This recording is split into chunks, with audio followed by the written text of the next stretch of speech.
Welcome to Team Perry's Step Out of Line podcast, featuring co-hosts Perry and Lori Finkelstein. Together, they explore, meet, and share inspirational stories with guests who have made a positive impact in today's world. This podcast resonates with our hope to make this world a better place one step at a time through love, acceptance, and uplifting conversations.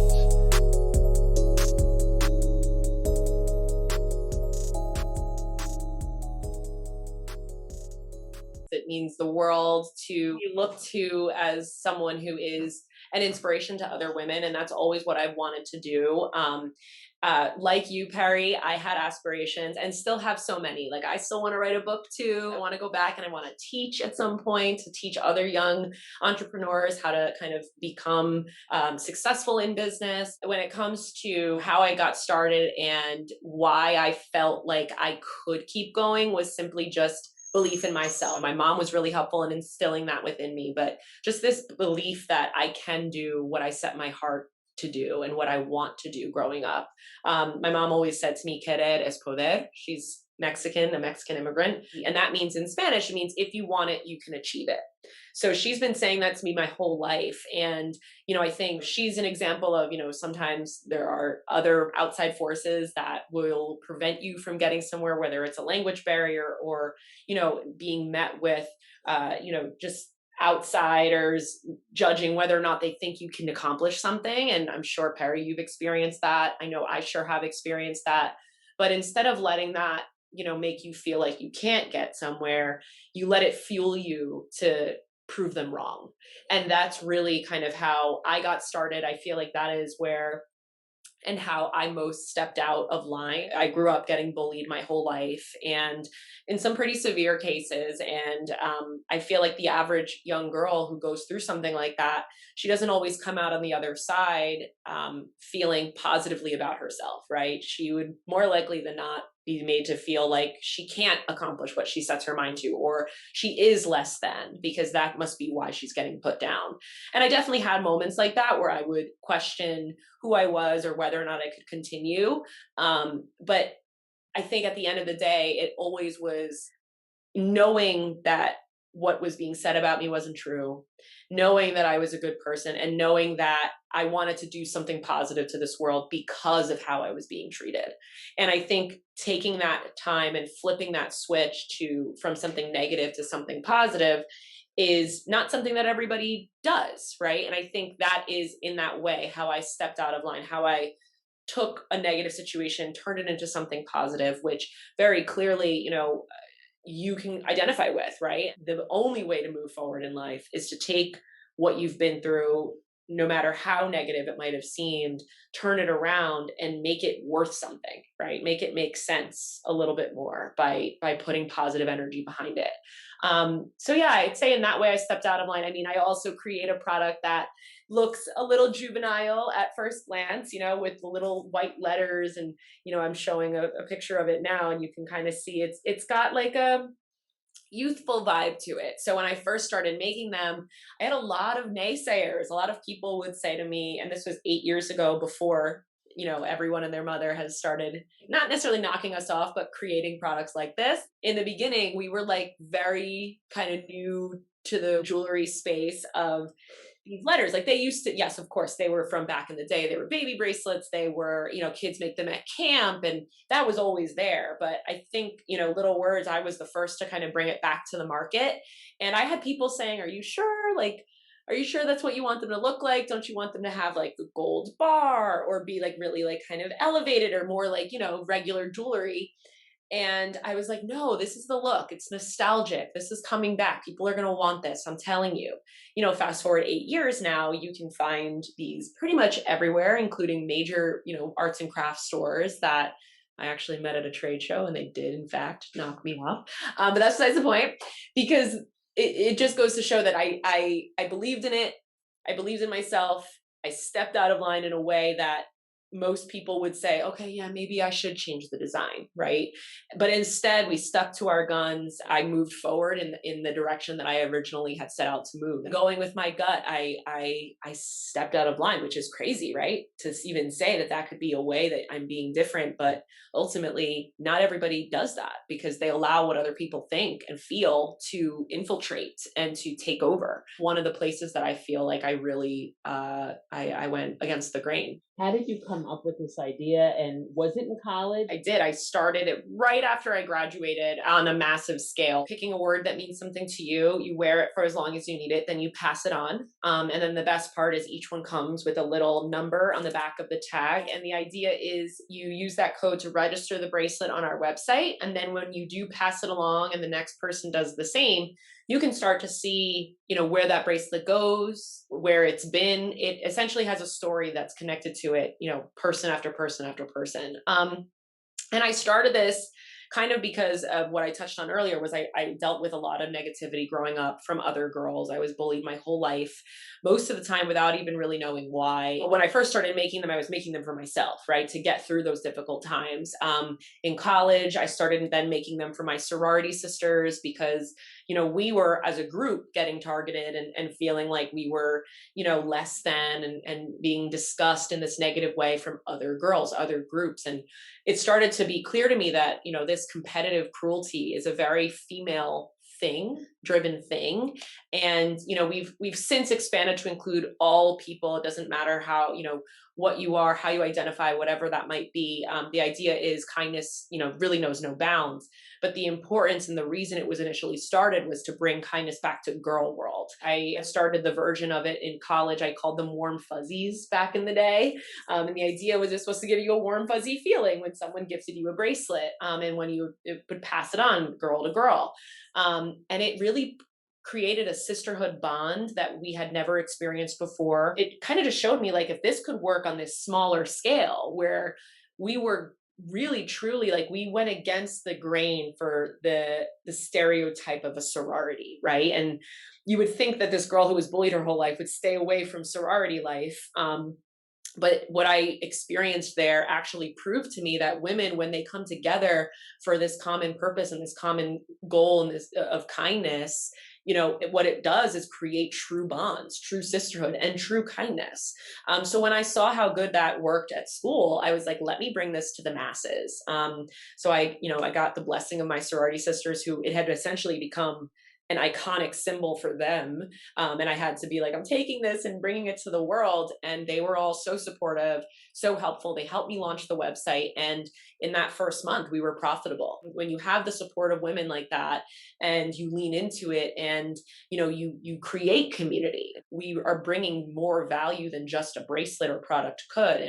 And those, I think, are the best ideas, again, that, ultimately will result in creating change, right? Is if something that actually provides value that goes beyond what you wear on your body. Because, we all love, I'm a jewelry girl at the end of the day. We all love our little baubles, but what it's giving you is a sense of purpose, a sense of community, a sense of connection, a sense of a place in the world, and just a little sense of safety and security, that you've got this word that means so much to you right on your wrist and you can look down and feel it. And then knowing that it's a vehicle of kindness, that when the opportunity arises to take it off your wrist and pass it on, what a cool experience that is. And people love it. People love gifting sometimes more than they love receiving them, which is cool. Because it's a cool moment. My father, who's no longer with us, and Perry's grandfather, used to make an effort every day, no matter where he was. He would always say something kind and nice to one person. If you could just offer one word of kindness to one person, it could really change the way they look at things for that day or for a few days, or it might just lift them out of something. What you do, to me, it gives me the same feeling. It's a bracelet, but it really could mean so much more. We just opened a brick and mortar store in Manhattan. How did you just say, I'm going for it now? Well, because I'm crazy. To answer your question very simply, it is this blind faith in myself. It's this belief that when I put something out into the world and I do it with good intention and love and heart, that it will pay me back in droves. And so that's kind of the decision when we were making the decision to go to the store. For starters, my husband also had just left his job in finance. He was working in a reputable private equity firm in the city. And completely after the pandemic, we also just had our baby. So I have a 9-month-old. We kind of were like, you know what, let's like put all our eggs in this basket. Let's go for the gold here with Little Words Project and, work together on this, for the common end goal. And once he joined, it enabled us to kind of zoom out a little bit and look at the bigger picture and how we were meeting the customer in the marketplace. And that's kind of where we made the decision to go with a store. Now, an opportunity fell into our laps where we're actually working with this vendor essentially that helps stand up retail stores for different brands. So we didn't have to do a lot of the heavy lifting, which made a big difference into whether or not we would be willing to do something like this. So last minute, but the goal was to get it up by holiday. I think we made the decision in like July and opened in November. Very quick turnaround. I don't know that we would have done it if I didn't have Bill here as my COO, because having just had the baby, it was like all I was focused on really was him. So it was kind of like a conflagration of all those things where it all kind of the stars aligned and it made sense. But I will say that, yes, the pandemic really affected small businesses, small retailers, and people who, had their brick and mortar stores. We were lucky that we opened kind of after the craziness of it, which was just this past November. So we kind of just missed the 2020 to 2021 early year. And we're not seeing a huge downturn in traffic even into this next wave. And I think that's because two things. I think there's a little bit of COVID fatigue and people are just wanting to get back out there. But two, I think it's because we are really providing value to the retail in-person space, right? Where it's different. It's a little different. You're coming for something that you haven't seen before. It's gifty. It is meant to make people feel good. And we saw that same thing on our online platform during COVID, where our customers really showed up for us. And I think it goes back to, we built a community that's strong and they wanted to be there to support us and get us through this difficult time, which it was difficult, especially as a young business owner, to keep everyone employed. And it was tough, but our customers showed up for us. And I think it goes back to, we have a really great community. So this is just another way for them to meet us in the world. And, when they come into our store, they're meant to feel like family. And then when they leave, keep in touch and come back. And so, yeah, I'm really just proud of this little family that we've built that is slowly but surely becoming bigger every day. And it's just, it's a pinch me moment every single time I think about it. How is it working with your husband? Because I know I've been quarantined with mine for like 2 years in this house. And we're ready to kill each other. And Perry's like, stop. So my husband and I met in college. So he's kind of been here for the beginning. He actually named the brand Little Words Project. We were just dating. He's like, what about this name? And I was like, oh, that's actually not a bad idea. So that's his claim to fame. We had a really strong foundation, I think. And, because we met so young, we had a breakup. And I think breakups are sometimes good to you learn a lot, and if you come back together, it's stronger than it maybe would have been if you just stuck it out. And I think now that, we're we had this really strong foundation, it's a lot easier. We also went through a difficulty trying to conceive. So we struggled. I think we were at our lowest place in 2019 and early 2020 trying to get pregnant.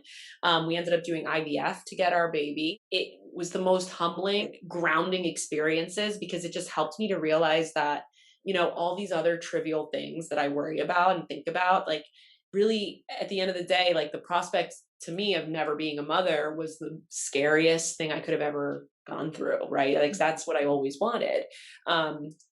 And I know there's so many women out there that can relate to that feeling. He and I really became really good at communicating, and being able to communicate really makes all the difference when it comes to relationships and being able to work together 24/7. Now, don't get me wrong. We go into the occasional fight, but it's how we come back from it that I think makes all the difference. where do you want your business to be? Where do you see yourself heading? The goal is to continue building things that can kind of add to our world as a Little Words Project, and how Little Words Project is met in the market, right? So the store is one big indication of where we're going to head. We want to open more brick and mortar across the country, just prospecting where our next place will be. But then my husband and I have plans to do other things. So we actually just recently closed on a property in the Catskills, and it's a piece of land that we're going to create this experiential kind of Airbnb type space, but really it's a retreat for people to go and experience essentially a self-experience, where you go and you can go to our little sauna bathhouse region, where you would go and do intention setting and positive affirmations. And then there's an art room where you can go and, play with all of the focus and driven artwork, whether it's beading bracelets or playing with pottery or playing with paints. And just essentially each space is meant to inspire the person there to go in with something and come out a little transformed. And so we want to create this one as our first go, and then see if we can replicate it in different areas and make it both an experience of, a travel destination experience that you come away with feeling renewed, because that was the intention. But I think always the main goal of providing value to people, but mainly women, and helping them go from, maybe whatever difficult place they're in, and coming out on the other side feeling supported and loved, if not by others, then definitely through themselves. So my favorite stories, I will say, and I think maybe it's because it's what I went through, but whenever I hear from women who have struggled with infertility, and they've gone through this journey of trying to conceive and they're not able to, and that's a monthly heartbreak. Your hopes go high and then they're knocked down super low at the end of every month. And it's like a really hard roller coaster to be on. So when I see the stories of women who get the bracelets that are meant to get them through that difficulty, whether it's hope or believe, anytime we see those stories come through, and then once they actually get pregnant and then have their baby, they'll send in a picture of them holding this baby with the word on their wrist. I know it gets me every time. It gives me full body chills, because I know that feeling so well. And, it's definitely, it makes all the difference in the world when you've got, this word to look down at and continue to believe in yourself. And when you actually get what you're hoping for, it's just unlike anything I've ever seen. But we get stories that truly keep me going, and when this gets hard, I like to read some of those customer stories of women from all walks of life, including some men as well, who come in and they share what they're going through. And it just goes to show that, when this little piece of hope, as you put it so nicely before too, Perry, it can keep us going, and life is hard. Life is really hard. And so to have these little things that are meant to just help us through, even if they're silly and small and sometimes juvenile looking, it's a bright spot in our day. And if we can just collect all of our bright spots, it's a clear path forward, right? As opposed to just sitting in the doldrums of where we can all sit if we sat and thought hard enough. They're supposed to bring back that sense of nostalgia, and they're supposed to make you feel good. They're supposed to be youthful looking, because they're meant to there's no limit on kindness. There's no limit on cute stuff. We can have women of all ages, kids and grandmas. I've got full generations of families that will wear the bracelets, and they'll pass them to one another. So it really is, it's awesome to see. And I like that you felt that same way when you saw the colorful ones too. Yeah. We all have our battles, right? We're all going through something. And, I really commend you, Perry, and all that you're doing and all that you're accomplishing, and the fact that you're not letting your situation deter you from going after everything you want in life. I think that's a really incredible thing. And it's what I try to preach. And sometimes I feel I'm outside my depth there, because people are going through so many things, and sometimes you can't overcome what you're going through, right? Sometimes it's just too much. And I understand that and recognize that, but I'm endlessly impressed by you. And immediately when I heard your story, I was like, I please get me on with her. I just really appreciate you, what you're doing and sharing your story and getting out there to share other people's stories of resilience and staying the course while stepping out of line. I love that. I love that angle of this. So just thank you for what you're doing and believing in yourself. Like, you're proof that when you believe in yourself and you have blind faith in you're here for a reason, you're living proof of what you can accomplish as a result. Perry has all her marathon medals are on the wall. It's on a plaque. It says she believed she could, so she did. And And it's really, that's it. It's what it is. There's a quote: if you think you can or you think you can't, either way, you're right. So if you think you can, you can. If you think you can't, you probably can't, because you don't believe that you can. And I think it really all comes back to that. My mother's been saying that to me since I was a little girl, querer es poder. If you want it, you can achieve it. So, just try though, you gotta work at it. And a lot of people kind of want to skip that step, especially this day and age. Social media makes everything seem so accessible. And if you don't strike gold and you don't, get rich quick, then you don't want to continue trying, but it's hard. Every element of building a business or building something for yourself is hard. And there are days that you want to quit. And then those are the days you really have to keep going, because other people will quit.